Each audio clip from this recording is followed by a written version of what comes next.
Let me finish tonight with what we saw last night, millions of us. You know, when we were young, Dad would take us to the Lincoln Drive-In in Bucks County.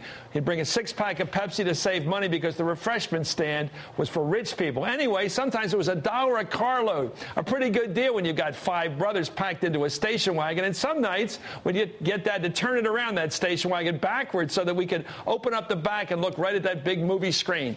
Well, I remember those nights, a double feature and an hour of cartoons, sometimes 2 hours of cartoons. Dad was a very good dad.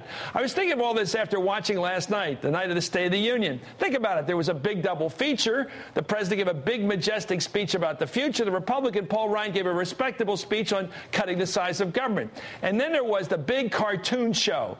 Michelle Bachmann. I speak in all objectivity here. Anyone who calls on the American media to investigate Congress for anti-Americanism has no knowledge of the Joe McCarthy period, no notion of what McCarthyism was. Anyone who says, as Bachmann did this week, that slavery in this country, our original sin, ended with the Founding Fathers is beyond hope. We fought a civil war to decide to end slavery. 600,000 men on both sides were killed to end this evil, and the Founding Fathers didn't end it. Slavery is written right there in the Constitution, the part that treat slaves as 3/5 of a person.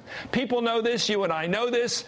Most Americans know that it took the Civil War to end slavery, and it hurts in our national memory. Slavery hurts. It's hard to imagine people accepting it, justifying it, but they did. And it took almost a century of our history to end it, and another century to end Jim Crow. I don't doubt there's some good, decent, and knowledgeable people who've gone to Tea Party events. What I don't get is why they sit there and allow their movement to be represented on national television by a Loony Toon.